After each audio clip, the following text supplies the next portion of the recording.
The views expressed and the opinions given by the individual host and their guests do not necessarily reflect those of ParaX, its affiliates, or its sponsors.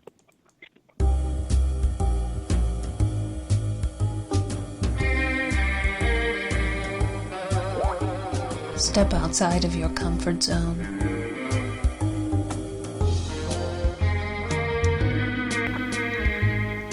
See the world with a whole new perspective. Join us and experience the unexplained on the Paranormal View. Welcome everybody to the Paranormal View right here on the ParaX Radio Network.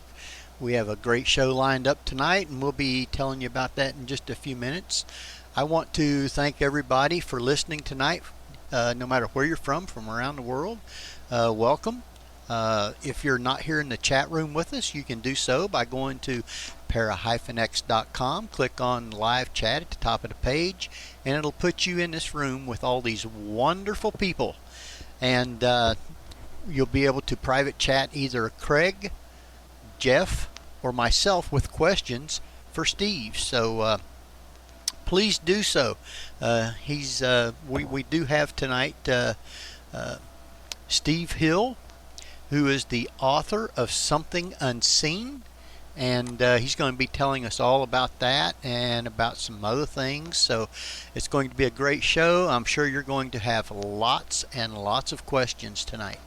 If you would like to call in, you can do so at 513-988-8055. So with that, why don't we go ahead and welcome everybody tonight.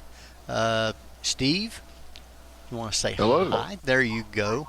I know everybody's going to be hollering when Steve starts talking with that deep voice. The last time we had him on I was in Charlotte, and man, they was just all going crazy over him. So look out, guys. That's all I can say. And we have Craig with us tonight, and Hey. Craig is on location also doing an investigation tonight, and he's taking time out to do the show, which I want to thank him for doing that. And, of course, we have Jeff back with us. Jeff was absent there for a week or so, and but we are glad to have him back. Hey, all. All right. So tonight, if you also, I might as well mention this while I'm thinking about it, you can go to theparanormalview.com, and on that site, it's our site.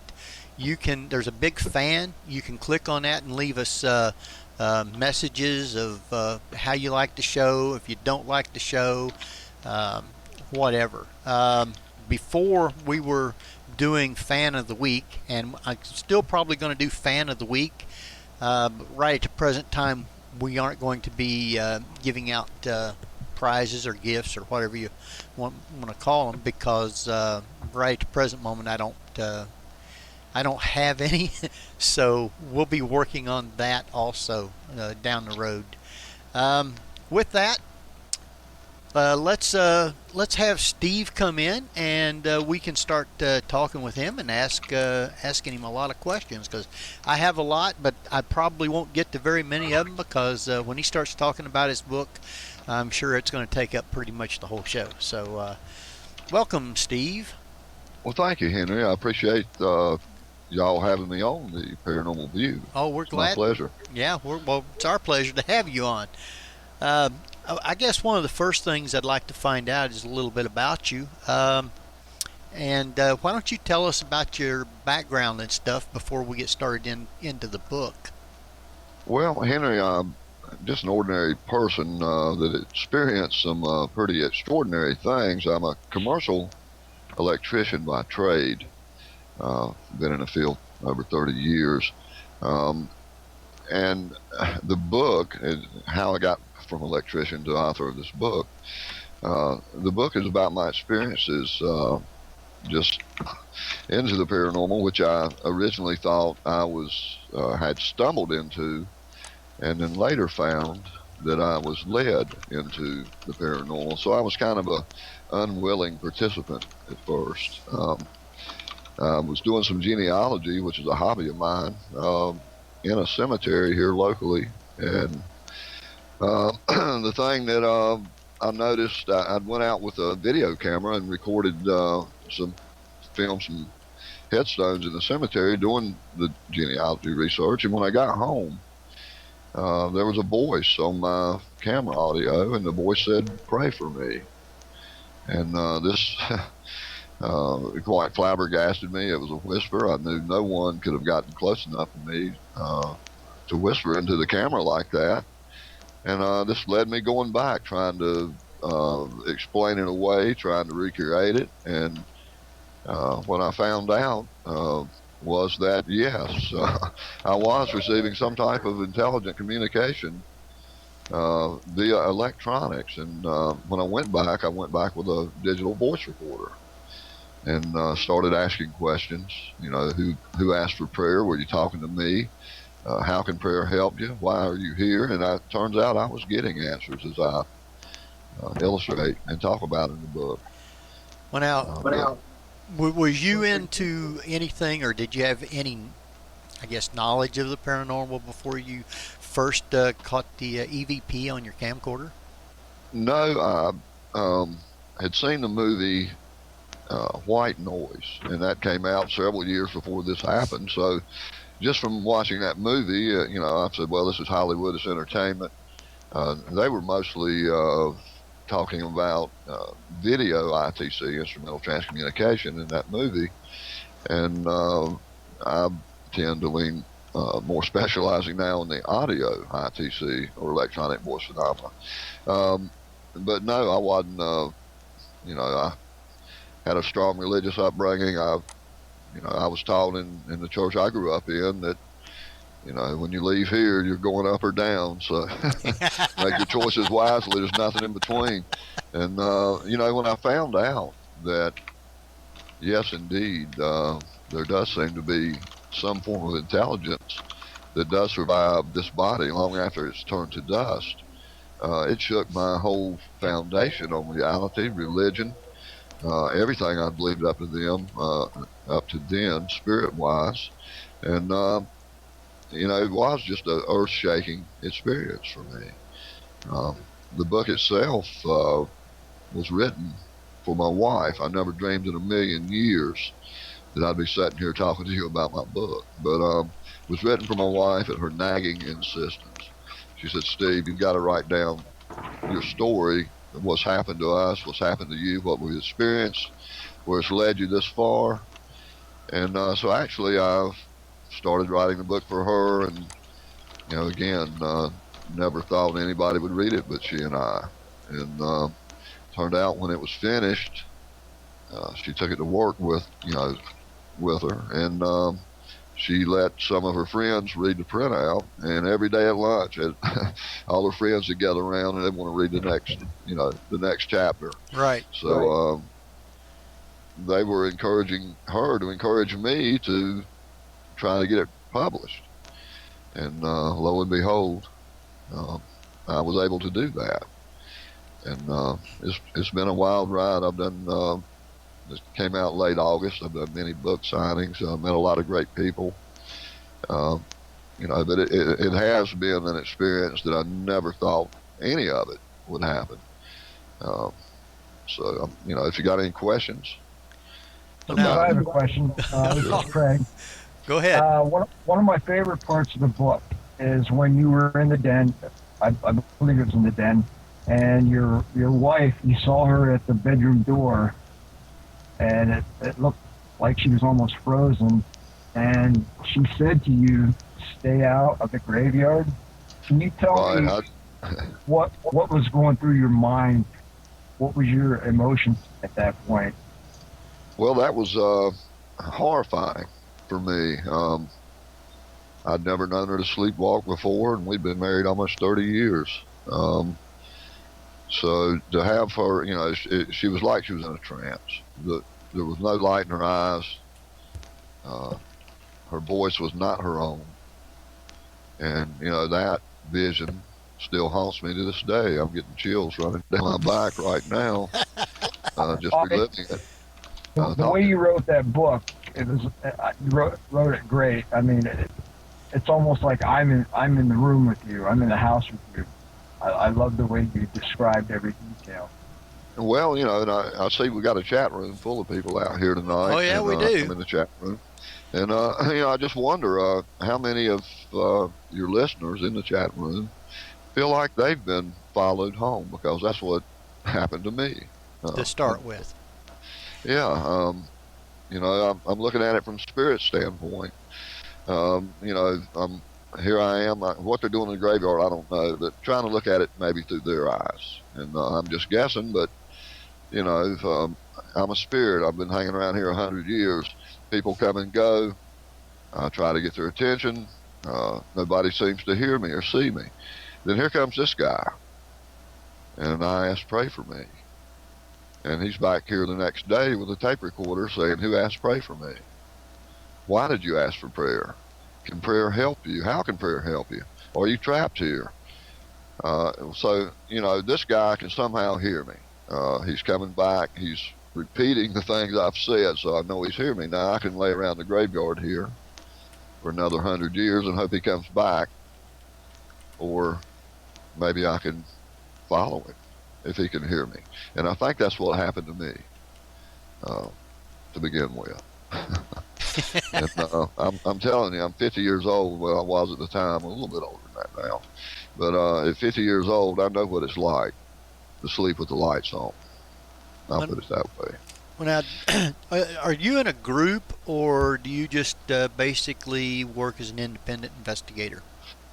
Well, I was, my first case, as you'll read in the book, or maybe already have, my first investigation was my own home. I became my own client. I had turned to the church. They thought I was crazy. I'm no longer Presbyterian anymore, by the way. I turned to a local ghost group here in the Charlotte area. They came out to my house, did what they termed as a preliminary investigation. They didn't find anything, so I got no help there. Who do you turn to? And I ended up trying to find the answers for myself. And that's what led me into the investigation. But to answer your question, I've got a couple key people that assist me when I do take a case, and I don't seek the cases. If I don't do but 3 or 4 a year, that's plenty for me. I only help those who seek me out, and I don't take every case. It's got to be, one of my top questions I ask a potential client when I'm talking to them about their case is, what do you hope to accomplish by my coming, by being there? And, if it's, well, I've got 1,000 EVPs, this ghost down here, he likes to set up late with me and drink liquor. People, I've had stories like that. Well, I'm not interested in those cases. I mean, if you just want me to come over and play with your poltergeist, then you're doing a fine job yourself. You're sending me all these EVPs. So, you're already convinced it's there. You don't need me. But the cases I like to try to help on are the ones that, that call and say, hey, the kids won't sleep in their own bed. My husband and I are hearing voices. We're seeing shadows out of the corners of our eyes. We just want some kind of answer. That's what most people want. They want answers. It's, we imagining these things, or can you get us some kind of evidence? And when I say evidence, I'm just meaning data collected to support their experiences, if you follow me on that. Right. Because, Right. what is accepted, a lot of teams go in, well, we only use scientific method, we only use scientific evidence, we don't use psychics. And they don't get very much.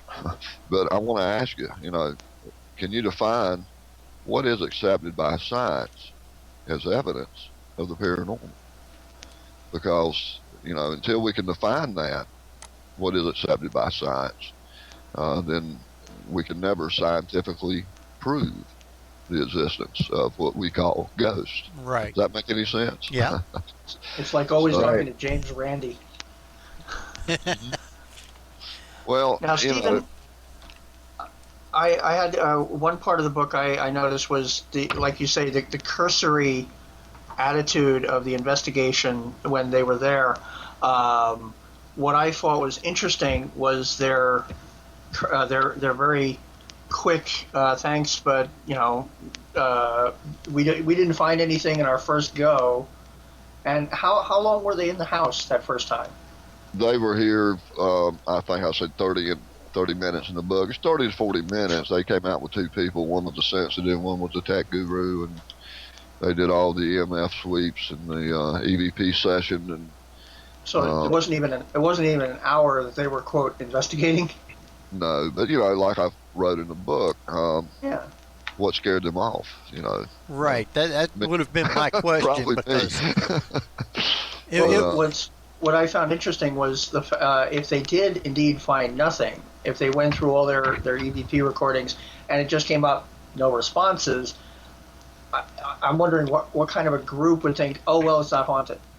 Because I've been to places where I've had no experiences and then all of a sudden something will happen at another time.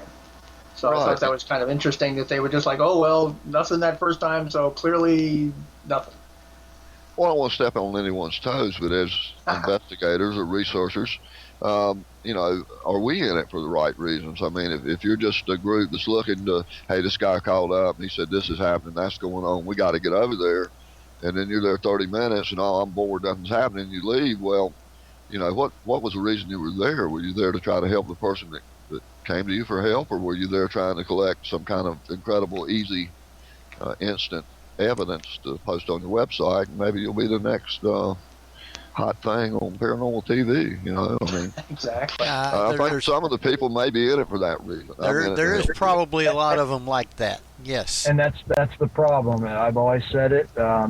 Maybe they came in and the sensitive felt something that was over their head and scared them off.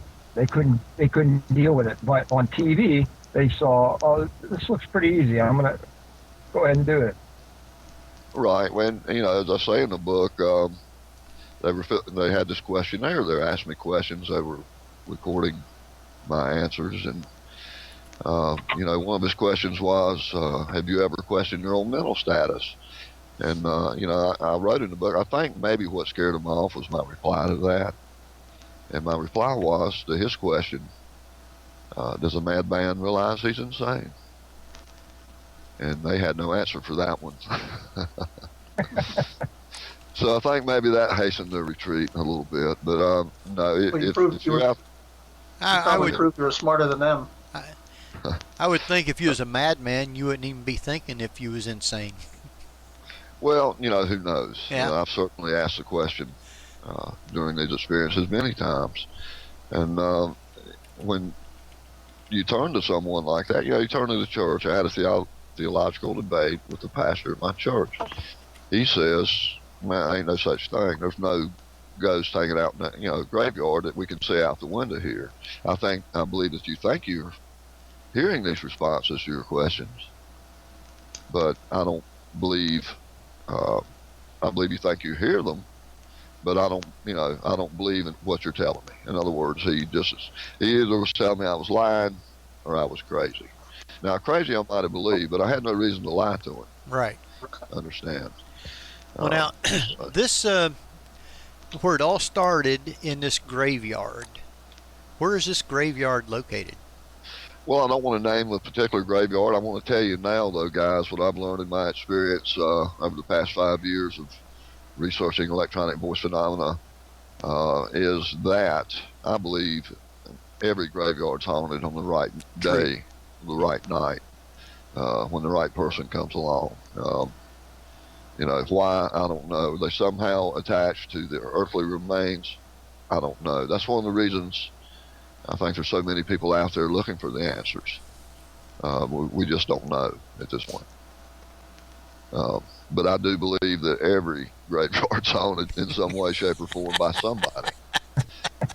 That may sound crazy, but this particular one, I think the reason I got so many responses from it is because I kept going back. Because I believe, whether you're using a Ouija board, dowsing rods, 2 cans and a string, you're invoking spirit. When you're standing in a cemetery or a place like that and you're asking questions, you're invoking spirit. you know, it's not a seance, but you're actually invoking spirit. And I think the fact that I kept going back, I was persistent. I'm like, I'm on to something here, and I'm going to find out what's going on if I can. And I think that's one reason I got the results I got. Now, I'm going to turn you on to one of my YouTube videos, and it's probably the most profound set of EVPs I've ever recorded. These were in that same cemetery, and I write about it in a book. And the title of this video on YouTube is Children of the Graveyard. And on one of my visits to that cemetery, as I write in the book, it seemed like I stumbled into the daycare of the dead. I started hearing all these children's voices. Now, this is on playback on recorder. I did hear a laugh, a little giggle, while I was there audibly. Those are the things that make you, wonder if, does a madman realize he's insane? When you actually hear disembodied voice. Any of you three guys ever experienced that? EVP? No, disembodied voice, which is being able to actually hear the voice. Yes, I have. Okay. Yes. Now, that is the most interesting thing about what we do, in my opinion. And a lot of the recorders out today, I've got the new RT ITC research device from Professional Measurement. I love that thing. You can actually hear some of the electronic voice phenomena in real time because it amplifies what it's recording. And you can put your headphones on, and man, that can be creepy. I mean, I was sitting here in my house one night, got that little feeling, chill down the spine, hair on my arm stood up. It's about midnight. Wife was in bed, sound asleep. I cut that RT on. I said, "Who's here?" And all I got was a female laugh. And I heard it in real time. Now, that turned what would have been electronic voice phenomena that I would have heard on playback into a pretty creepy personal experience, because it sounded like she was standing right here beside me. And I knew that nobody in body had laughed. So, electronics are really advancing the electronic voice phenomena. And I think that's just going to keep getting better. And I see a lot of people are dropping links for me in the chat room. I appreciate it, guys. That's Jeff. Jeff's doing that for us. Well, now, everything actually started with you at the graveyard, and one of the things you was doing at the graveyard to start with, you was researching some old Civil War graves. Exactly. That's the genealogy. Right. And two of them that you mentioned in the book was two brothers, Jacob and Jubal Farr, and they were both buried in the same grave. Yes. Excuse me, Henry. I'm fighting a little cold here, and I'm haunted by the Marlboro Man, or maybe possessed. But and I'm sorry I got off track there a little bit. And what was your question again? I'm sorry. Do you still go back there, or did you find any other information out about the two brothers? Oh, the Farr brothers. It just, like I'm illustrating the book, it's following the gravestone, it's sunk into the ground. All the others, which there weren't many Confederate soldiers, had government-issued headstones. And this particular one, I had a hard time finding it. It was fallen over, it was grown over, but it did not have a military headstone. And it was two brothers, the Farr brothers, died in a battle in the Civil War. It even says on the stone, killed in action. Sold it to the CSA, killed in action, brothers in arms. Well, brothers in arms forever, I believe it says, if I remember right, on the stone. So, it just made me wonder, why did that stone have no government marker? And it appears that the two brothers may be in the same grave. I mean, there's only one stone.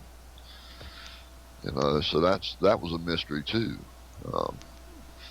I see someone asked, "Was my book available in bookstores?" No, but you can get it. Let me go ahead and tell people, since they're asking that question. Ahead. You can That's fine. Get it on somethingunseen.com. That's straight from the publisher. You could go to Amazon, download it for your Kindle. BarnesandNoble.com, BooksAMillion.com, and BetterWorldBooks.com, or you can go to DropDeadPromotions.com, and there's a page to get a signed, autographed, personalized autographed copy directly from me, and I'll drop that one in there in the chat. DropDeadPromotions.com, And you'll love the book. I've already read it, and my wife, I let her read it earlier tonight, and she says, "Wow, I want to go to his house." Now, well, now writing a book, Henry, now everybody out here is going to think my house is haunted. It's not. It's not. And as I talk about the book, I found out that I've got a sixth sense, and that was by accident as well. And I take no credit for it. I didn't ask for it. and that comes up. I found out I have a sixth sense that it does seem to help me with the electronic voice phenomenon. Well, now, with that, I do have a question from the chat room from Joe in Visions Magazine. He wants to know, does being a psychic or sensitive, in your opinion, increase the chances for quality EVP? I think it does. It's just like the very controversial instrumental transcommunication device, which we know as the ghost box. Okay, I know a lot of people that's bought a hack or a purpose-built box, and I've got several, like everything from hacks to Joe's box, SB7 from Pro Measure, several, probably 5 ghost boxes here. And I know that's very controversial. I didn't believe it myself in that at all, but I've in the 2.5 years I've been researching just that along with the EVP, I've come to find that I do seem to get communication. Now, can I prove it scientifically? No, unless the law of percentages is accepted by science. Because when I ask the same question on the ghost box, let's say, and I get the same clear answer over and over again, the law of percentages dictates that can't be random. Agree? Right. Okay, if it even, I even saw a news story last week where some scientist somewhere has proved in his mind that there is ESP does exist. He took some college students, the cards, you tell me what, is going to be on the next card, and he said 53% of the time they got it right. 53%. 50-50 would be, a lot of good guesses. But he said that 53% is proof to him, law of percentages. So that's the only leg I've got to stand on with the ITC communication. But I didn't send you this file, but I've got for the Joe's box example, for example. I love to play this file. Very clear, it's very immediate. Josie Opie, who's a very dear friend of mine, sent me a Joe's box. I felt very fortunate because there's not very many of them out there, and for him to send me one I was flattered. So I opened the box. I already had batteries in it. I turned it on, and I said, "Could you tell me who built this device?" And the immediate answer, female voice, just as clear as mine is talking to you now, said, "Joe." There's no static, no bleed through, no of any type. Now, the law of percentages, back to that, what are the odds? When I cut that box off and said, "Do you know who created this box?" That even though it was one word, it was the correct word, Joe. Now, the correct name. There's got to be some kind of consciousness that does possess intelligence. To be able to feed through it, yeah. To answer that. Yeah, to answer your question, I think it has everything. I know a lot of people that pick these hacks up, or usually a hack, and they'll turn it on, and most of the time they don't even record it. And they'll come back and say, "Oh, that's a bunch of crap. I didn't get nothing." Well, as much as I've, as many sessions as I've conducted, as many as I've listened to, I learned. I have we'll call it You can't tune your ear, but an acquired ear from, it's like electronic voice phenomena. The more you listen to your audio files, the more things you're able to pick out. You just learn what to listen for. But I can only hear the real-time communication on the ghost boxes. I can only hear about 40% in real time. So that means I'm missing 60%. And the technology with that, again, keeps getting better and better, clearer and smoother. I've got a device now where I use a mixer, 4 channels in, 1 out. I hook up 4 identical. They're P-SB7 purpose-built radios to that, and I get phenomenally clear results. There is no chatter, no clicking, no bleed through, and sometimes it blows me away. And I get that here in my house. My house, not because it's haunted. I learned that I'm a haunted person, but because I think it's familiarity to this environment. You understand? Right. I get great results here. I love to take the radios on location. I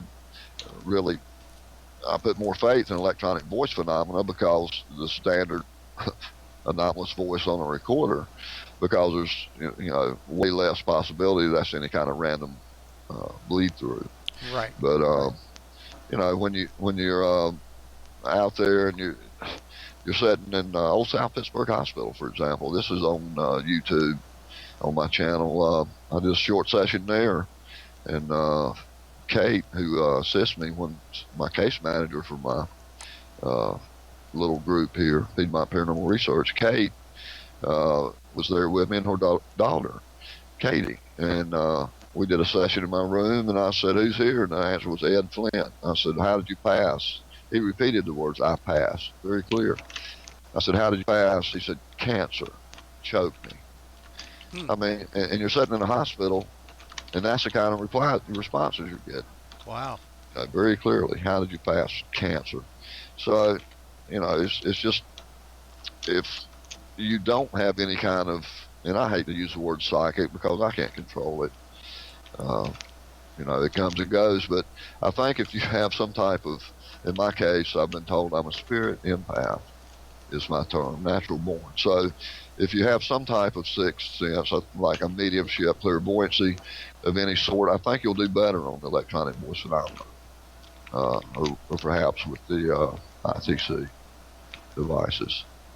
Wow. Stephen, I have a question for you. Now, we touched on the group that came in for 30 minutes and left and really couldn't help you out. Could you tell us a little bit about the woman who was probably sounded like the first person to believe you? Her name is Gabrielle. Could you tell us a little bit about her and how she helped you? Sure. I contacted Gabrielle. This was going to be the second ghost hunter I contacted because the first one didn't help me. Gabrielle, I didn't know this at the time. She's got a website. The name of her group is easternparanormal.com. And, I was looking for help. I was looking for answers.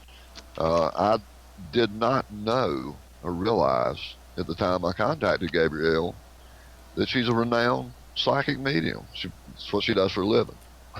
She's been in the paranormal since 1980 as an investigator, and she's been a clairvoyant her whole life. So, she opened she opened my eyes to a lot of things and helped me cope with what I was experiencing. And we've since became great friends. And why you bring Gabrielle up, while it's on my mind, Gabrielle and I are going to the Old South Pittsburgh Hospital April 8th through 10th. That's not in Pittsburgh, it's in Tennessee. Old South Pittsburgh Hospital in South Pittsburgh, Tennessee. We're going to be living in the hospital for the weekend. And any of you out there in the chat room has been to this place, you know that it's probably one of the most haunted places on the planet. Everybody has personal experiences. The EVPs there are phenomenal. There's been videos posted with shadow people on film. Tommy Golden, my friend, was there not recently and caught a shadow person on film, not just in a picture. It's phenomenal. But we're going back there, and Gabrielle's going to be with me and with Drop Dead Promotions. And what we'll be doing is having 2 days and nights of investigation Gabrielle's going to give a gallery reading. I'm going to give my guest box presentation and EVP workshop while we're there, and your lodging's included. Tickets are $100, and they're selling fast. So you have to reserve your tickets. So, if you're interested, dropdeadpromotions.com. You can hear some EVPs from some of my prior visits. I've spent 3 weekends total in the hospital, and just was amazed every time. That is a great place. We are going to, I think, take a quick break before we ask another question. Did you guys have anything from the chat room? Anybody send anything? I didn't so far. Okay. We're going to go ahead and take a quick little break, give everybody a chance to go get something to drink, run potty, or whatever you got to do. I think everybody is really into the show tonight, so I don't want anybody to leave. We'll be back with some more about the book and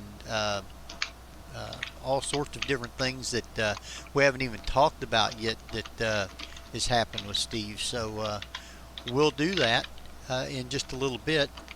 And I want to let everybody know, if you're not here in the chat room, please come on over, para-x.com, click on the live chat, put you right in the room with all these wonderful people.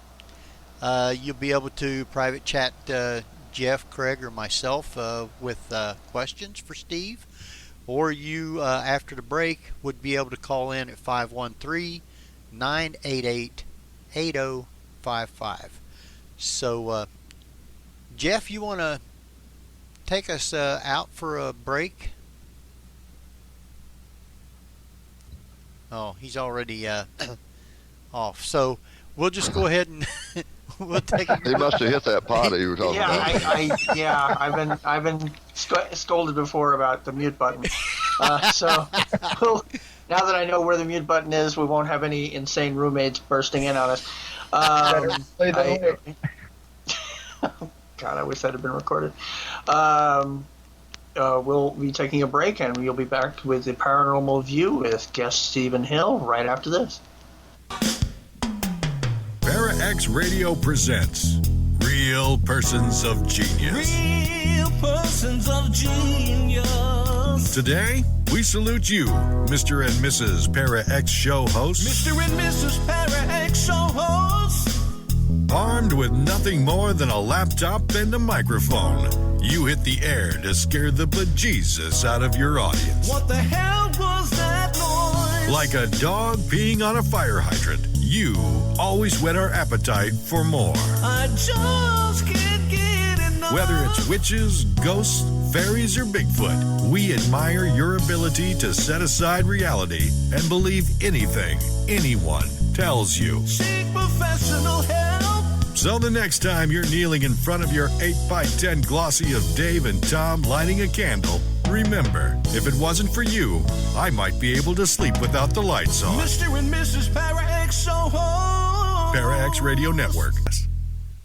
Welcome back, everybody, to the Paranormal View right here on the Para-X Radio Network. We're here with Craig Rupp, Jeffrey Gould, and Henry Foister, and our guest is Stephen Hill. So we are going to jump back in here. I guess should say thanks for listening tonight, no matter where you are. If you're not here with us, come on over, para-x.com. Click on the live chat button up at the top of the page, and you'll be right in the chat room with us, and you can interact with all these wonderful people and with our guest, myself, excuse me, and Jeff and Craig. So please do so.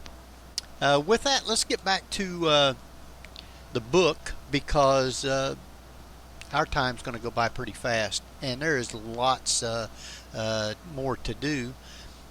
One of the things that I kind of liked, after you had, I guess, found out you was an empath, and yeah, whatever. I've been called worse. I'll catch it for that one too. But one of the things that I kind of liked was you was at the house, and you was in bed sleeping, I believe, and your wife came and woke you up, and she said she had seen a shadow person in the door, and then it went walking down the hall. Yes. Do you see the shadow person there very often, or do you not see it anymore, or is it gone? You know, I haven't seen the shadow man in a long time, and I used to catch little glimpses of him out of the corner of my eye, but she saw him dead on. And you know, if I'd have experienced these things, one of the most greatest validations, and I write about this in the book, of a personal experience, the validation for me was I'd been experiencing these slight tugs on my shirt collar. First, I thought I was, you know, I'm wearing a necklace. Sometime when my necklace shifted, but then they got a little bit more pronounced, and it wasn't anything hard or violent, but like a kid would come up and just tug on your shirt collar, you know, trying to get your attention. And this went on for quite some time, and I hadn't said anything to my wife about it. And one night she approached me, or actually one morning she told me about what she'd experienced. She said, you know, while I'm sitting in the den watching TV a few times recently, I felt like something's tugging on my shirt. So that was a pretty good validation for me that she experienced the same thing that I had experienced, but yet I had not told her about my experience. So for the same thing to happen to both of us was just a great validation for me that no, I'm not imagining these things. Yeah, I liked after you'd found all that out, she came and said, "What have you brought home?" Yeah, what have you bought in this house? And you know, my dog Cruiser, who is I write about in the book as well, he experienced these things with us, and of course, to talk to him now, you have to get hold of his agent. He wants his own Facebook page and all, but he is very. I think animals, not just him, animals are very perceptive to the presence of spirits, and you know, he's had. He'll still once in a while. I'll be sitting here in my office like I am now, and he'll walk to the door and just look down the hall. Now, what he's looking for or at, I don't know. But he won't go in the hall. He just sticks his head around and looks down like he's being very quiet, watching something. So, you know, I think spirits around us all the time. In my case, I think they do anyway. And I think the ones that act out for attention are the ones we think of as ghosts, perhaps. Now, Steve, on the "What have you brought home?" quote, tell us about the picture you got. I'd love to see that picture. That sounds amazing. Well, it's a fuzzy picture, and as I write in the book, my camera, you know, investigating my own haunting, I said, well, you know, maybe I'll set the camera up after the first time my wife had encountered the shadow man. I'll call him not a shadow person because she described him to me as appearing to be a man. Now, I set the camera up down the hallway, and thinking, you know, that if he comes down the hallway, I'm going to get him on film. And the camera did this on 2 separate nights. Went out of focus. I mean, it's sitting there running forever, and then it goes out of focus for, you know, a short period of time. But, you know, what's making my camera go out of focus? Well, the first time I got an EVP on the camera audio that right before it went out of focus, and then it paused itself, and right before it went to pause, there's a voice that whispered off and click, it's on pause. Didn't know that till the next morning. But when I've got this picture, they're what Gabriel calls gray ghost. When the camera was coming back into focus, the fuzz of it being out of focus almost appeared as a mist. And then, you know, I'd put it in a picture or movie editing software, and you could take a still shot of the frame, of every frame. And that's what I ended up doing, trying to find out what made the camera go out of focus. And like I say again, as the camera was coming back into the focus, the fuzz of the white noise of the camera almost appeared as a mist. And in one frame, there's what appears to me to be apparitions. You know, the longer I look at it, the more evident they became to me. Now, if I could throw this picture up on, I could throw the picture up on YouTube, but you may not see what I see in it. It wasn't anything definitive as, I mean, I could see details. I know the man in the picture is wearing glasses. The lady in the picture is wearing an evening gown. And it was kind of like a mist with a glow to it. It's hard to explain. There was also the thing that disturbed me the most about the picture was a transparent face of a boy in my den, very close to the camera. And but talk about incredible pictures. And I write about this one in the book as well as the one I got later when I had the chance to be locked inside of Mansell prison for a night. And that is probably the best ghost picture I've ever taken. Inside of Mansell prison, I got it in the North Wagon Gatehouse, which was the gallows from 1866 to 1923 at the prison. And it seems to be solid. I can see the eyes, eyebrows, the nose, the mouth, the mustache, the just ungodly, looks like 70s hair. You know, just long, matted black hair.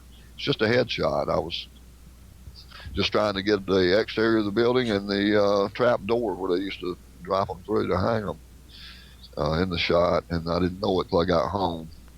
But I also got a couple good electronic voice phenomena in the same place at the same time that I took that picture, so that was real interesting. But back to the one at the house, it just proved to me that, yes, there was something that was making the camera go out of focus. So that was my gray ghost picture here in the house. Well, now, I want to, before we jump on to another question, I want to thank everybody that's listening tonight, especially from the United States, United Kingdom, Finland, and Austria. I want to thank you for tuning in tonight. Appreciate that. Was you fixing to ask a question, Jeff? Craig? We had one in the chat room I saw earlier. I've got one too. Oh, I didn't see that. No, I've got one here from Joe again, and Okay. Joe wants to know, have you ever gotten an animal EVP? Not in the standard sense of electronic voice phenomena, like anomalous voice on a recorder. I have on, and this wasn't an animal. This was a spirit mocking an animal, and I quote this in the book. He meowed like a cat. Meow. Meow. Now, how many? And then he said, "Your cat's dead. Can't run." Meow. Now, how many random radio snippets have a cat meowing with that kind of content behind it? Your cat's dead. Can't run. So that is. I can't say I've got a dog EVP, but I've had spirits on the ghost radio mimicking animals. But yeah, that's pretty interesting. But one question I saw in the chat room before it slips my mind, Nikki asked, she said, "Steve, what kind of recorder do you use?" And of course, I've got the RT ITC research device. It's a great recorder. The thing I love about this thing, it's got a built-in FM sweep, and it amplifies what you're hearing, so you can hear some of the voice anomalies in real time as they're recorded. And it's also got, and this is the coolest thing, it's got an adjustable delay. So when I'm doing an EVP session, I like to set the delay at like 2 or 3 seconds. So I say, "Hello, who's here?" And then 2 or 3 seconds later, I actually hear through my headphones my voice ask that question and any reply that I may have gotten. So there's, with the FM sweep, there's nothing else out there on the market today that'll do this. And, and this thing's no bigger than a standard digital voice recorder. So that's a great little device. But the RT EVP, and then the other one I use is just a Sony. I'll try to get you the model number. This one is not very expensive, but it also doesn't have a built-in ghost box, and it doesn't have a delay on what you hear, but it's a Sony let's see here. It's a Sony IC recorder number PX720. Yeah. That's about $58, and it amplifies what you're recording as well. So That's what I've got. and on the YouTube video I mentioned earlier, Children of the Graveyard. Now those were recorded on analog tape, but using a brand new sealed cassette. Back to that. When I got the children's voices and recorded them that day, there were many. They were very clear and so shrill, you wonder how on earth did I not hear all of them at the time I was there. But I was at the same cemetery for about 15 minutes on a bright, sunny Monday morning, about 10:30 in the morning. And out of that 15 minutes, I'd say within a time span of a minute and a half to 2 minutes, inside of that 15 minutes, I got all these voices of children. And, you know, children is the thing that keeps me so interested in this research and trying to find the answers. Now, I write about a demonologist in my book, and she says the children are all demons. That they're demons portraying themselves as children. But those are her beliefs, not mine. I sometimes think that live children are demons, but that's just me. Really? I've seen a few recently, I'll tell you. But I had a girlfriend who every so often she would say, you know, I think maybe we should have a baby, and I would just take her to the mall. Within 20 minutes, I didn't have to worry about that argument for months. yeah, really. But you know, I don't think I think there are human spirits. Now, I'm not saying there are not demonic spirits, because in my mind, I believe they do exist. And for, you know, if you've read in the book, maybe if you've gotten that far, that, you know, I question, was the Shadow Man a demon? You know, why was he showing himself only to my wife and not me? It seemed like I would be asleep when he would choose to make an appearance. So, you know, the Shadow Man is a character in my book, which is, again, this is a true story, but he is a character in the book that probably caused the most fear on my behalf. One of the best things I've read about shadow men are the darkness, how dark the shadow actually is represented by the mental and emotional state of the spirit.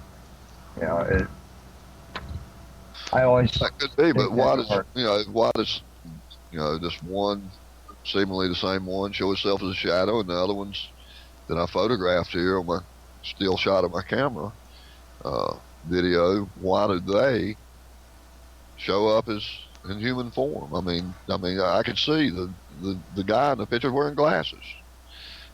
He's had a widow's peak for a hairdo. You know, the widow's peak like Eddie Monster. Right. Uh-huh. He's got it.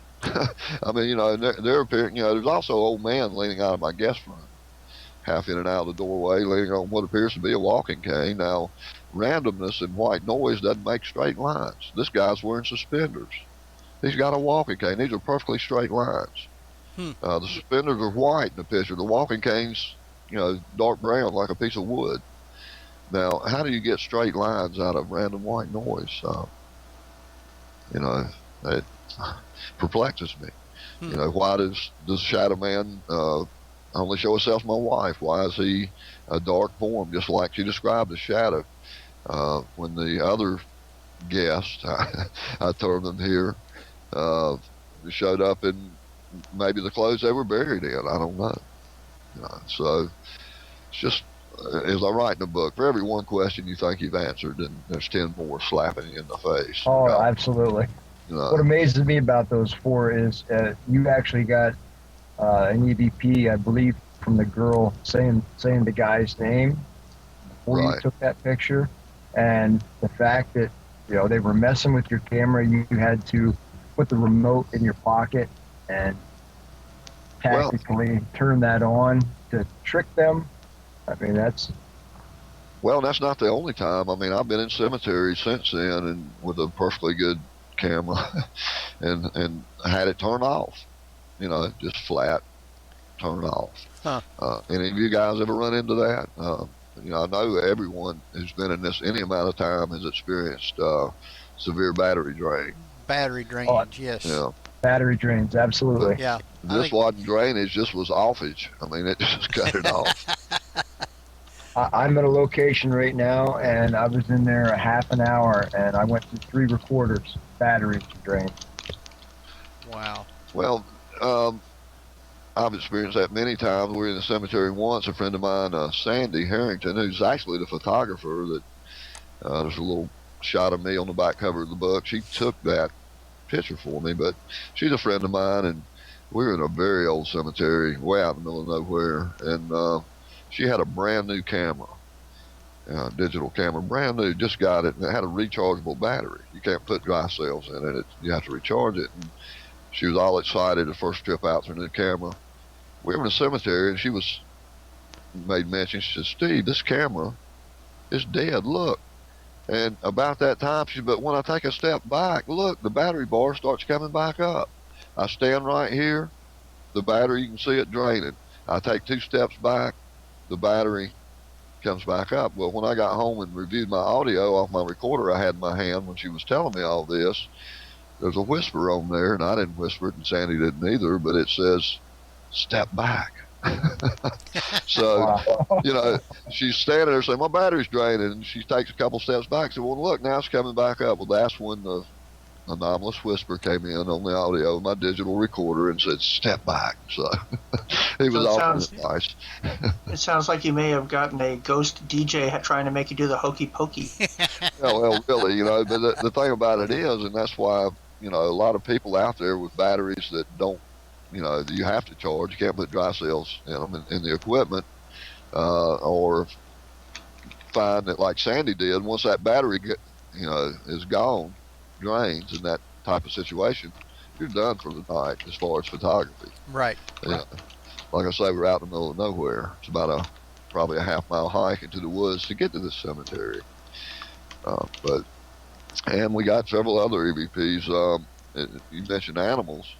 I've got several where it sounds to be a little girl, and she's referring to my dog. She'll say puppy, like that. So who knows that? But that is one thing that just keeps me wanting to try to find answers is the children. That's the thing that breaks my heart. Very emotional. The video I put up, I say in the introduction to that video, "The Children of the Graveyard," the most heart-wrenching and chilling thing I've ever recorded, or the voice of the children. Well, now, before I guess you found out that you were an empath. Okay. Strike that one. You were picking up EVPs of Help Us and We're Not Dead and different things like that, that you didn't really understand what they was trying to actually tell you. Did it make it more clear once you had talked to Gabrielle? Well, yes, but see, I got my initial EVP on the camera. I go back to the recorder. I'm getting other voices, and sometimes they're not direct answers to the questions. One very interesting one I got early on when I went back was the phrase, "knowledge can be painful." And the writing about in the book, I found that to be very accurate. Knowledge can be painful, especially maybe when you're dealing in something that maybe you're not supposed to be investigating. There was a lot of stuff. Let me think of another one I got out there. Oh, yeah, one that shook me to my core I got there was fear of the demons. Now, were they talking about demonic entities that have come to steal our souls, or were they talking about the demons we face in this life? As I light up another smoke here, those are the kind of questions that were being raised. And as I say, I got into this quite by accident, I thought. That's another thing. A lot of the groups out there, they won't use psychics or mediums now. I didn't believe in psychics or mediums, so I met Gabrielle, and I've met some very accurate ones since then. For example, I was at a conference in Hickory. Kate, who's in the chat room, was there, sitting right beside me, so she knows there was a psychic by the name of Elizabeth Starr, very nice lady from UK. And she was there, and she said, I'm not going to give readings, but I'm going to answer questions. If you think you have some type of clairvoyancy and you want to know how to better use it on investigation, ask the question. So I asked the question, and what she said floored me. She said, number one, you're an archaeologist. Well, that took me aback because, you know, archaeology, that, you know, I'm thinking of Indiana Jones or somebody. But I got to thinking about it. You know, she was right. I was the vice president of the Metal Detecting Association of the Carolinas, whose association dedicated to preserving pieces of history, especially Civil War, War of 1812 relics. And so, yeah, I am an archaeologist in that sense. She said, well, they're showing me you and a lot of people digging in a field. Well, that was very accurate. We'd just been, the association had just come back from the outing where we were retrieving cannonballs from a train wreck in South Carolina. So, yeah, I was out in the middle of the field and I was digging. Those cannonballs, some of them were 3 foot deep. So she was accurate about that. And then what she floored me, this is what really compelled me to keep writing my story. She said, and that book you're writing is going to be phenomenal. Well, here's 2 things. This lady who's never set eyes on me before her little presentation, she's telling me these things, and I'm saying, how in the hell, pardon my language, does she know I'm writing a book? And but she did. So I've met some other since then, very accurate mediums, and this was one of them.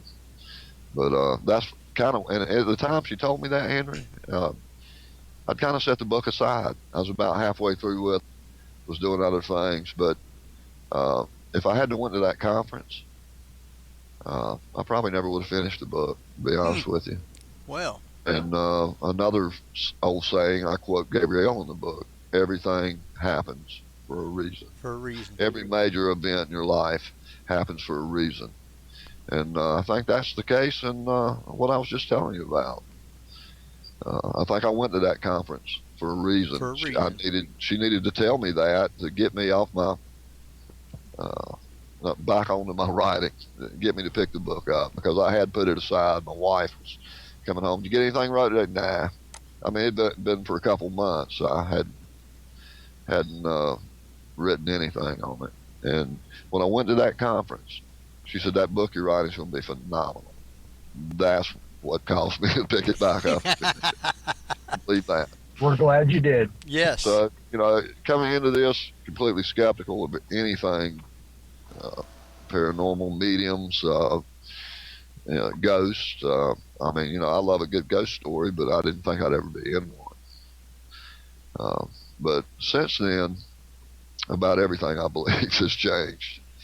And, you know, I often think if I'd have missed that first voice on that camcorder that said, pray for me, I wouldn't be here talking to you now, you know, about the book, certainly.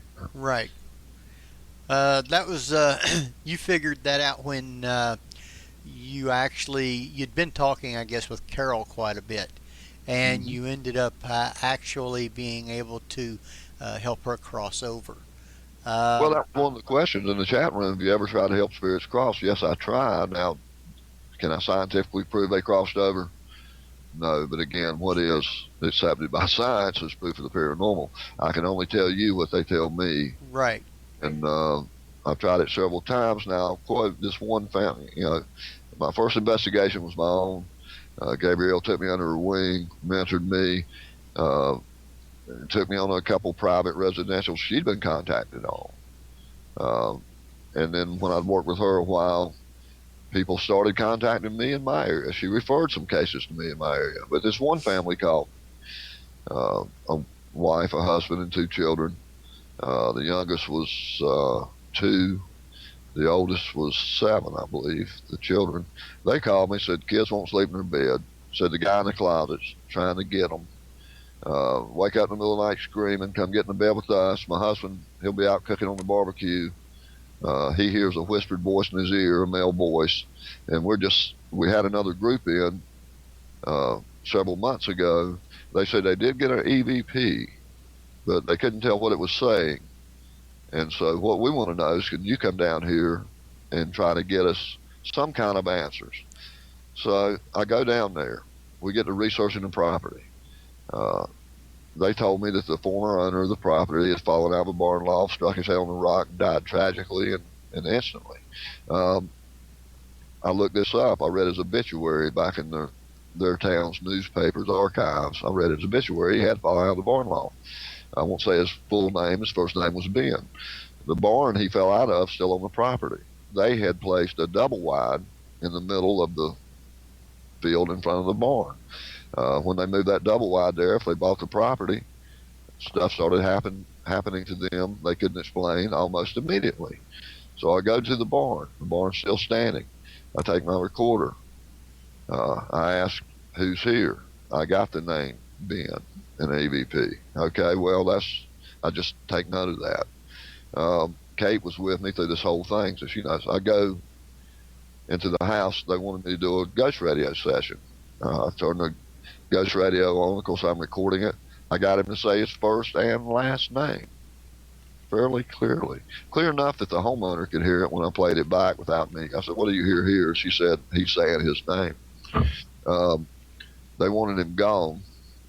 So what I did, and this is what I always do, and I'm not I'm an empath, not a priest.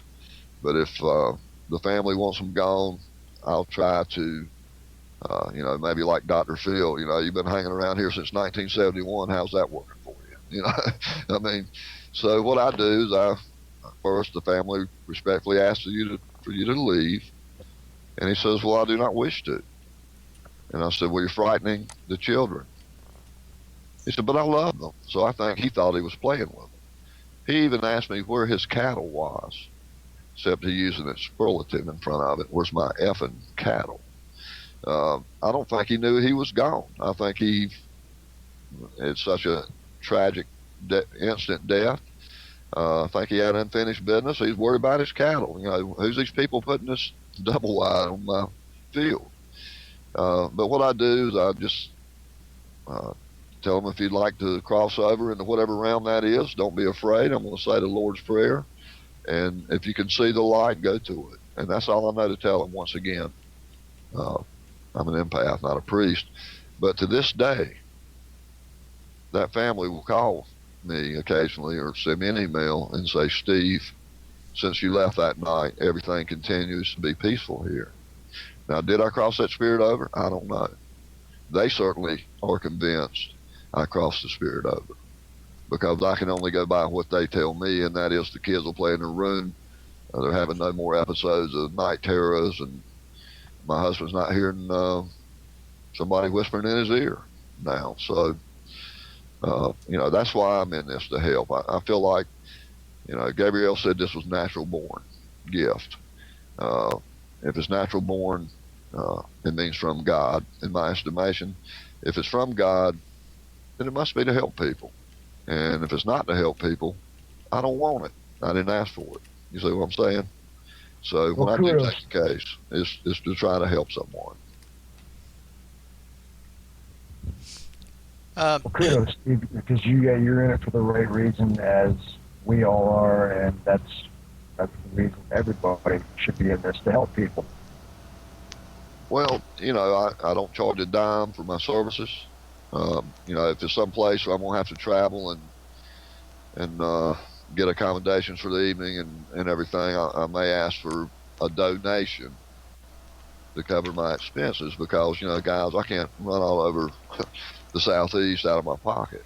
I want to help you, right, but I can't afford it. So I would ask for donations, and it's just like the family I just talked about is grateful for as they are. I was at their house 3 or 4 times before we seemed to find a remedy to their problem, and they never even offered me a drink of water. So, but I don't hold that against them. I was there to help them, and I hope I did. Because Just give me a cup of coffee and I'm to fine. help, you shouldn't be in it.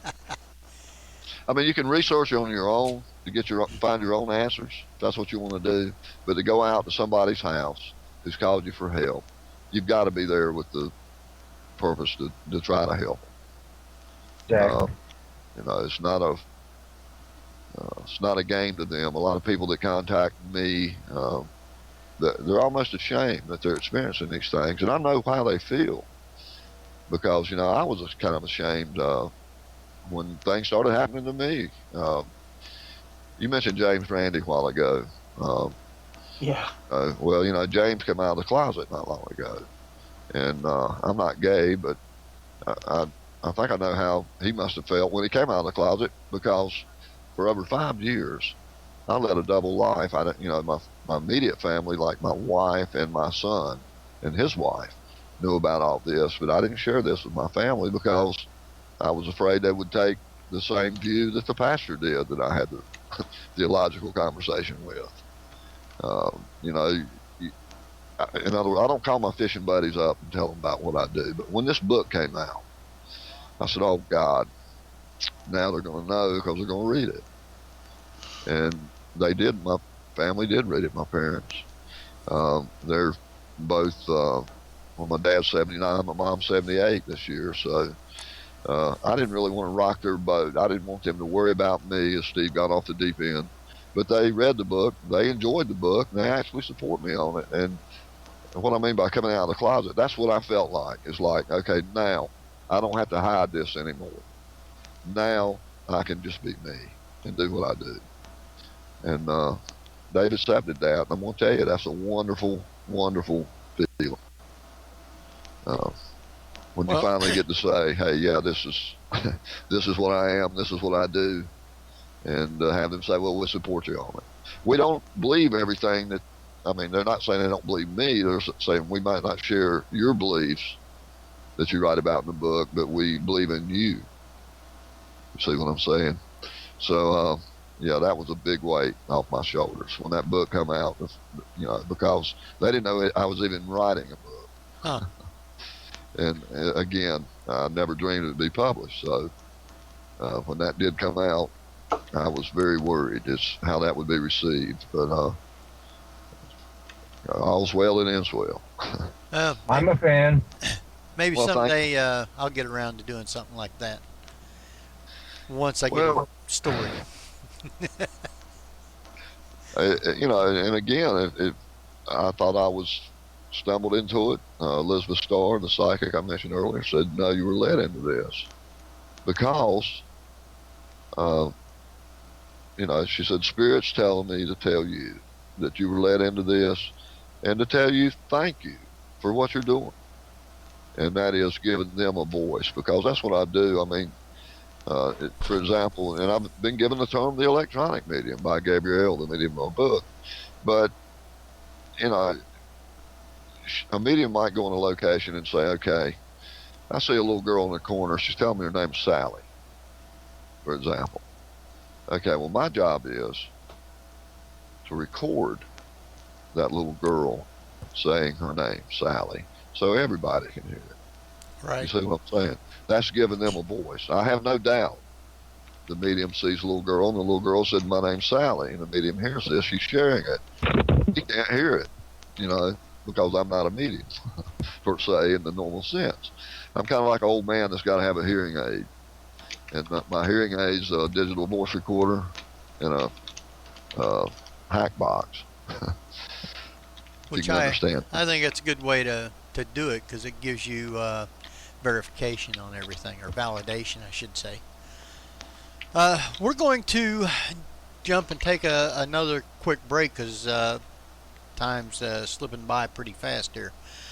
I will tell you to get you a set of headphones and have them ready, because a little bit later we're going to play a couple of the EVPs that Steve sent me. Have you listened to those EVPs? In Yeah, I did listen to them. Okay, So I don't think you'll need everybody any will headphones, need but if you want to wear them, headphones. that's up to you. Oh no, I'll I'm play waiting them, patiently.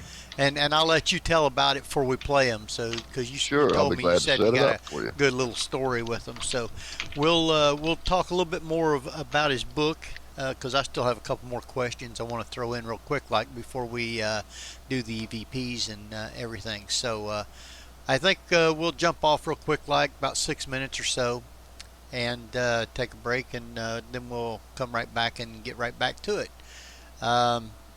Craig, you want to take us out this time?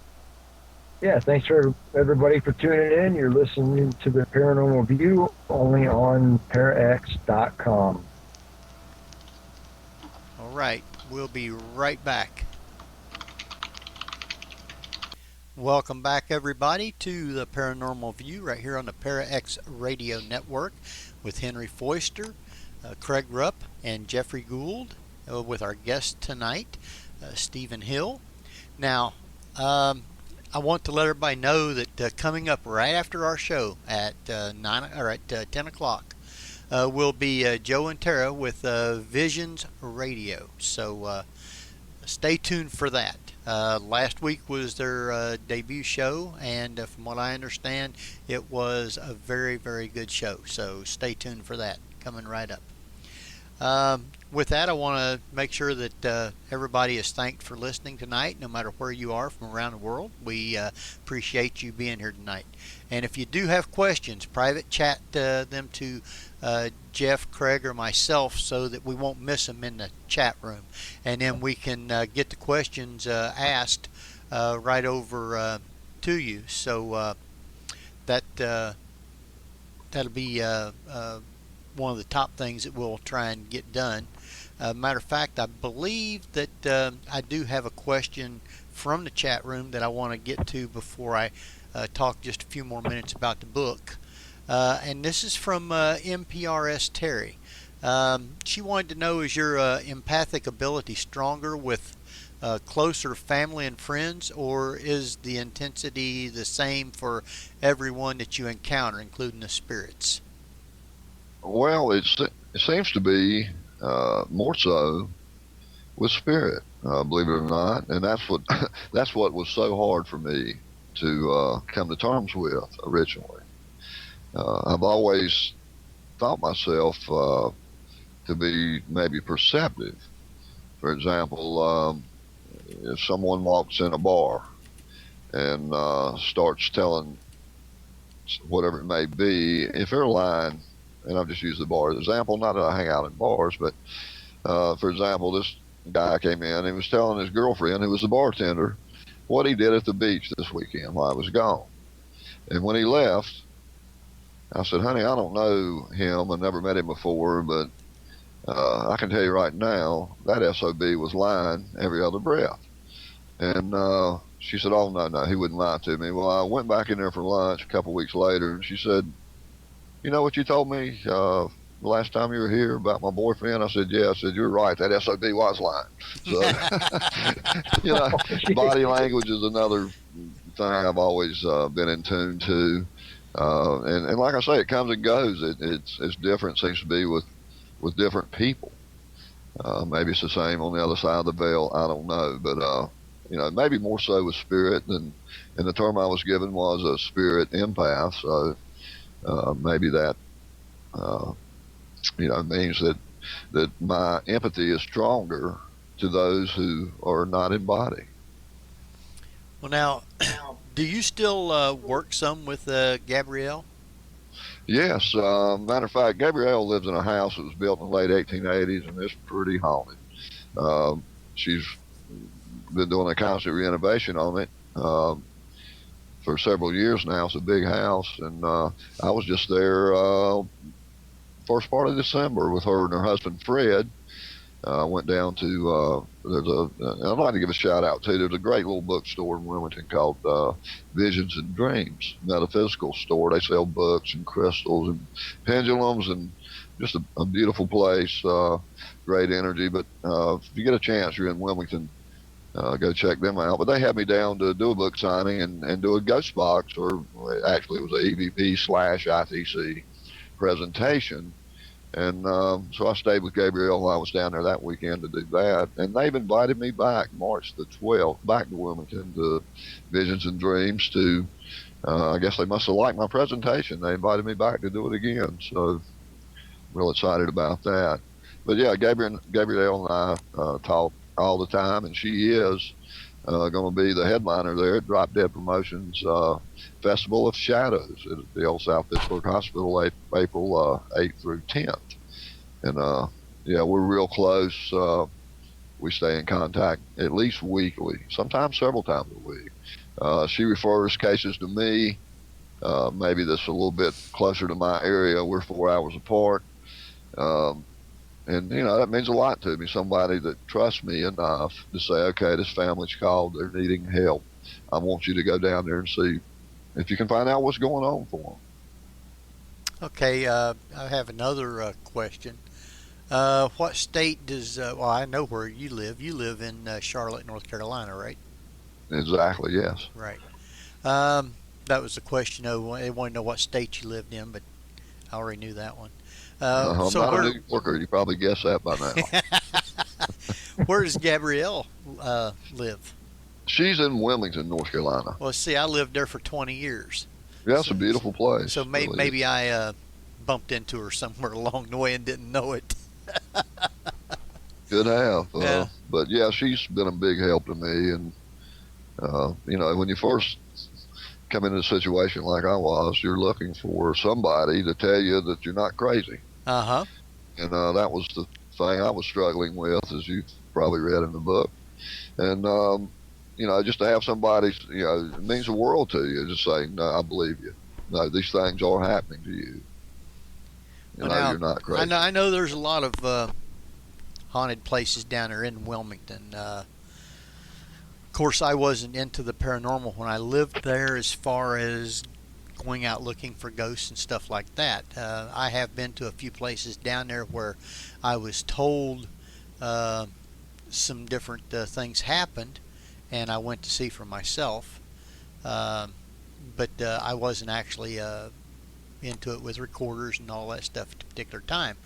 But I'm sure that with all the old buildings and historic towns and different things that they have down there, that's there's got to be quite a bit. There used to be a place on Market Street that used to be the Chamber of Commerce building. I think now it's lawyers' offices or something. But a quick little story was when I first moved to Wilmington. Of course, my mom and them lived here in Ohio. She used to get the Fate magazine all the time and read the stories in it. Well, I hadn't been there maybe a month, a couple months maybe, and she sent me this magazine, and in it had a picture of the Chamber of Commerce building and the story in it. And supposedly this man had took a picture of the ghost coming down the stairway in the Chamber of Commerce building, and they had a big long story, not just about that, but about the different things of the place where people hears doors open and close and different things like that. And of course I had to go down there to look at it, and the people said they had never seen anything, but sometimes the back door when it was locked would still open up and different things like that, but nobody had actually seen anything. So I let that go for a while. My wife was at the time working, taking care of this woman's mother while she was working. And she proceeded one day to tell this woman about the Fate magazine and the story and everything that was in there. And the woman said, wait just a minute. And she went in her bedroom and she come back out with an 8x10 glossy picture. The original picture the guy took of the ghost coming down the hallway or down the staircase, and her boyfriend at that particular time was the one that had took that picture. Now you talk about coincidence.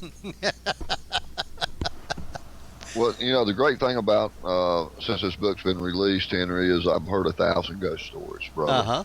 Everybody seems to have one when they find out what you do and what you're into, and I just think that's great. That's been very enjoyable for me. Even at book signings, people will come up and say, "Well, this is a true story. Yeah, it happened to you. Yeah, well, let me tell you what happened to me." So I could probably write another one just off of stories I've heard since this one came out. Maybe I'll write other people's ghost stories sometime. I got one more question here. What does your wife think of you being a ghost hunter now? Well, I'm not really a ghost hunter. I think of a ghost hunter as a person that, and there's nothing wrong with it. Don't get me wrong. Right. But I've got friends that's like, "Hey man, what are you doing Saturday? Let's they're into the paranormal. We're all going down to so and so graveyard, or we're going to the haunted train bridge, or we're going to there's 1,000 different places you can go." But I'm not really into that. As far as I've got hundreds of BVPs and 3 times that many real good clear ghost box communications, and if I never recorded another one, I've got enough for me. But the reason I do this is, like I say again, to try to find answers for myself and others when they contact me. So I've never really been, and I've been to several things like that, but as a general rule, for example, there's a local meetup here a paranormal group runs, and they're always having once every 3 months they'll have an outing where they're going to some reportedly haunted location, and and that's fine, and I wish them the best of luck, but that's just not usually what I do. I consider myself a researcher more than anything, and research, that's just trying to find answers to questions, and like I say again, for every one you think you found, you'll find there's 10 more that come with it that are unanswered. So I think, I'm not in it for the thrill. Now, when I go to a place like I did Old South Pittsburgh Hospital last trip, I was in the nursery up here on the 3rd floor by myself in the nursery, and I recorded 2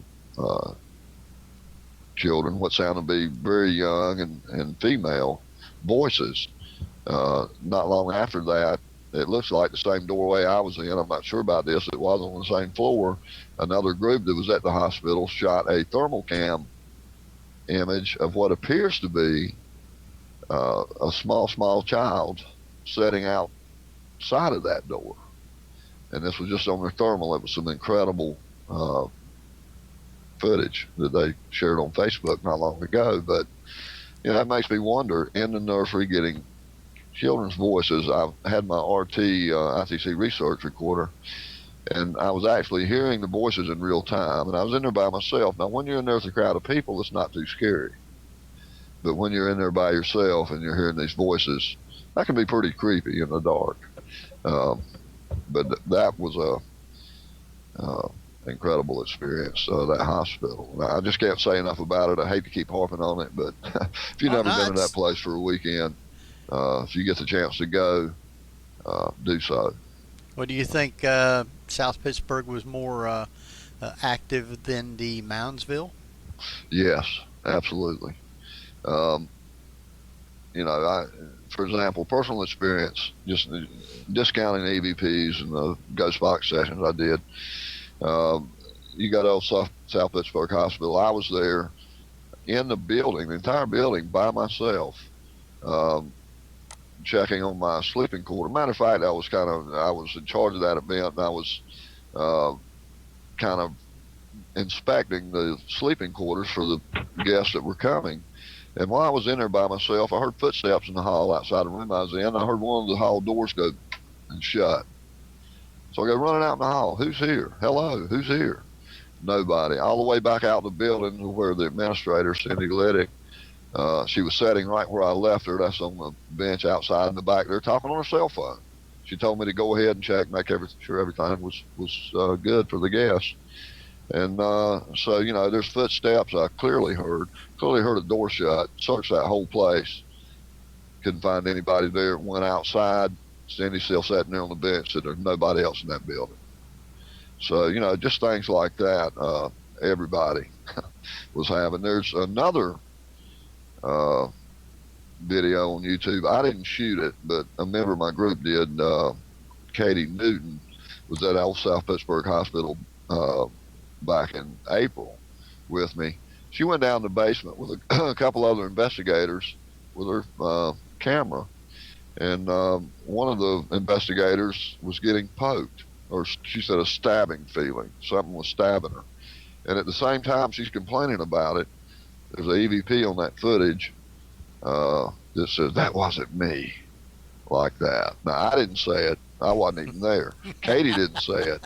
It's a deep male voice. Wow. The only male present was the investigator's husband, and he didn't say it. And then the girl actually had to leave that was getting what she felt was attacked. And Katie and the gentleman went ahead and toured the rest of the basement, and we found, you know, several good EVPs on that footage with just them two in the basement. Wow. You know, so personal experiences backed up with good electronic voice phenomena. I mean, what do you want? Well, I mean, that's the best evidence we can give right now, I feel. Not so much the personal experiences, but when they're backed up by something else. Well, what we're going to do right now is we're going to let you set up these EVPs, and we're going to play them because our time is quickly dwindling down and everything. So I want to make sure that I get them in. The first one I'm going to play is the child EVP. They're both children. Not to interrupt you. Okay. They're both children. To set this up for you, contacted by a young couple. They had a son who at the time was probably about 8 months old. The lady's claims of activity were that she thought that maybe her son seemed to be interacting with something. She couldn't explain that. Some of his Fisher-Price toys would come on in the middle of the night. They thought, well, the batteries are dead, they're coming on. The little toys that you pull this crank or turn this knob and it sings a little song, you know, moves like a cow, whatever. These things were coming on in the middle of the night. Well, they changed all the batteries in them, and the husband was kind of skeptical. He said, well, there's got to be an explanation. Well, he changed all the batteries in the toys, and he was sitting there one evening watching TV. Toys started coming on. Sitting there right there in the corner in the den, the toys were. So they called me, and the lady also reported hearing a child's voice and even thought she'd seen the apparition of a child, who at first she thought was her son. The problem was the apparition was moving way faster than an 8-month-old kid could crawl, and her son was sitting in his room when she looked. Turned around, he was in his room, so it wasn't him. So what they wanted was some kind of, we'll call it evidence again, data collected to support their experiences, that she wasn't going crazy. And we went to her house. I did what I call a passive EVP session. We went in the house, saturated the house with recorders, and then everybody, me included, leaves. We locked the house up. We stayed on the property, but a good enough distance from the house where nothing we said outside could have been picked up inside of recorders. And when we got back and reviewed this 30 minutes of recording on the EVP 1's what we got on the first trip, we went back, and that's the second EVP I sent you. So if you'd like to play that, now again, this is an empty house. This rules out anybody talking. This rules out, there's no TVs on, no stereos playing, no pets in the house. What you're about to play came out of an empty house. All right, put your headsets on because we're going to play the first one. I'll play it a couple of times so you'll be able to hear it. So turn your sound up. Here we go.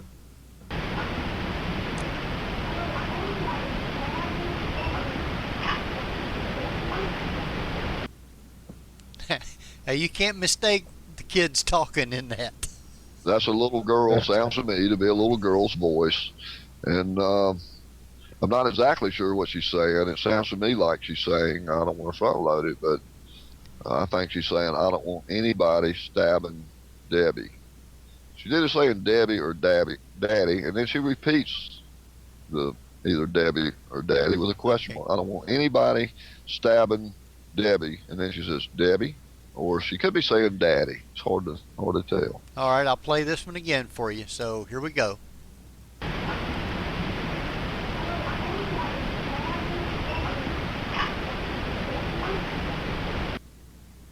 There's no mistaking that there's some kids in there talking, so that is for sure. Now, skeptical view, Henry, and I've had a few skeptics when I played this on other shows question, well, could that not be someone on a CB radio or a GWRS family radio or some kind of random radio signal that bled through? Well, I don't think so. Number one, that's a digital voice recorder, and it doesn't have a tuner or an antenna. It's not designed to receive radio signals of any way, shape, or form. It only records voices or sounds. Right. In this case, a voice. So I don't think that was random. We go back a completely different day, do the same thing, because the reason I like to do these passive sessions, they're very successful for me on cases, is when we go in there and say, who's here? What's your name? If it's a child, she's scared probably, and she's not going to respond to your demands. So, you can play the second one if you'd like, and this is what we recorded on our next trip there about a month later. All right, here we go with the second one. Scenario. So turn your sound up and have your headphones on, because I'll play it twice also.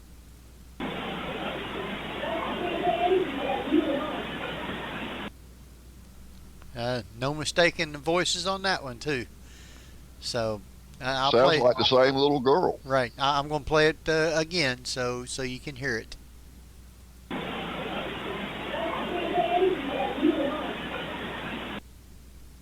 And I think she's saying that's the cake that we want.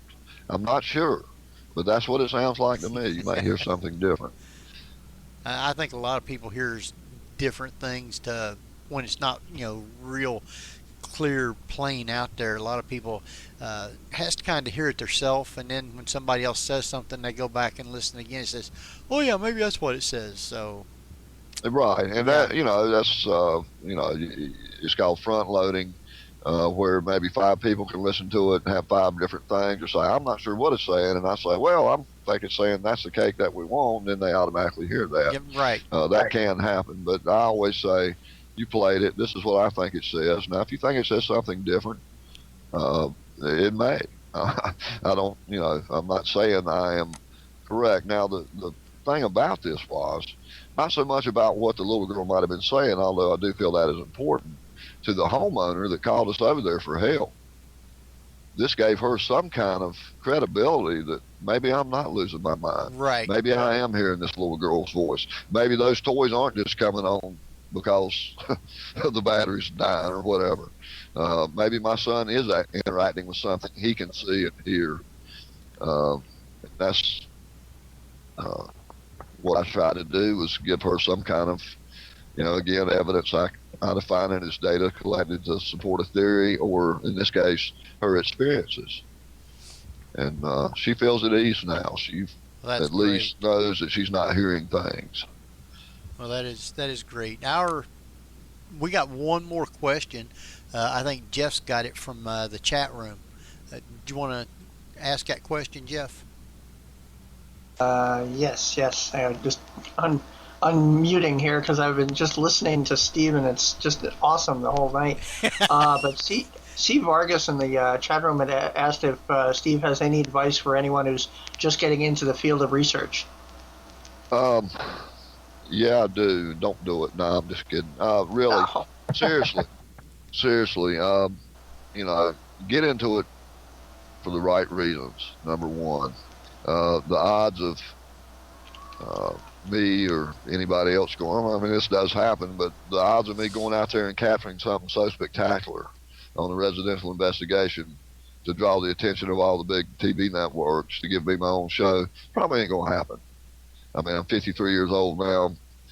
Most of my hair is gray. It used to be salt and pepper. Now it's more salt.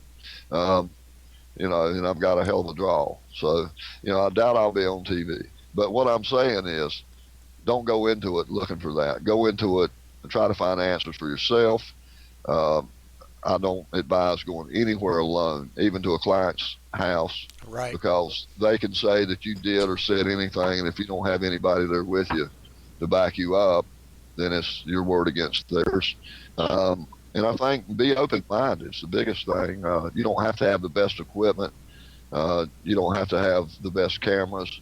I mean, that pic I got at Moundsville I was talking about earlier, I shot with just a 2-megapixel camera that's several years old. So, you don't have to have the highest dollar equipment. I just think you need a open mind, and your mind is the greatest tool you can take with you. Right. Investigate. There's And one I other. don't like the word debunk, because that insinuates that the person making the claim is fraudulent. Right. And I don't take cases where I feel that the claimant's fraudulent. So I'm not trying to debunk. I might be trying to find a rational reason For other whatever than might have something happened. paranormal. Right. But when all that's ruled out, when everything's ruled out, and it's not normal, then just maybe it is paranormal. Okay. I got. I seen there's another question here in the chat room. What do you think about the theory that anything cussing must be demonic? I don't think so. I've had them. I've got one, and I don't know if I can say the S word on the air, but on the ghost box, he said, "Well, shit," like that, and he wasn't. I guess that answers your question as to whether you can say it on the air. I right? guess so. No, you're fine. Oh, sorry about that. I would have sent you that one to play. There used to be a show on this network called Inside the Box, and I was on that show a few times, and he played that one, I bet 20 times. He really enjoyed the host of that show. Really enjoyed that capture. But I think some people turn on the ghost radio, and that's all they seem to get is insults and foul language. I think a lot of it's out of frustration on perhaps the spirit's part. Could be. Or it could be But no, I don't think that just because it uses, I mean, you just heard me say the S word now. I'm not a demon. Right. You know what I'm saying? I mean, I think our personalities carry over into the next realm. I really do. Well, Steve, our time has just shot right on by. Yeah, and I thought it was our show. That's 2 hours. So, but I want you to stay on till after we're off, and we'll all chat with you for a few minutes. But I need a few minutes here to let everybody know that stay tuned for right after the Paranormal View will be Joe and Tara with Visions Radio. So stay tuned for that. And I want to thank everybody from listening from around the world for tuning in tonight, for being with us, and for all the questions that's come in from the chat room. We appreciate each and every one of you guys for doing that. Also, remember to go over to theparanormalview.com, which is our website. You can listen to past podcasts. I'll get it out in a minute. From there, you can also leave messages. There's a big fan. You can click on it and tell us how you like the show and what you think about it or what you don't think about it.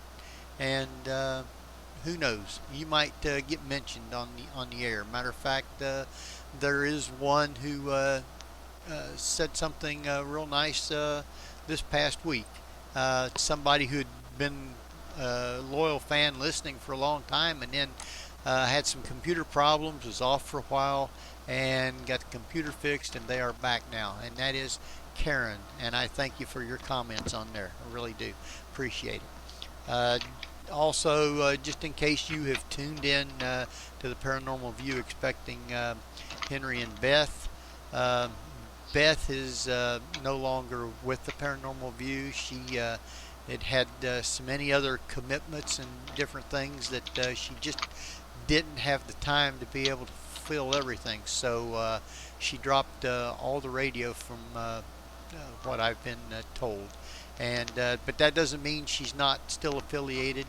She still helps me some in the background that you don't see. And also sometime maybe in the future she might drop by for a show or two. So we still appreciate that.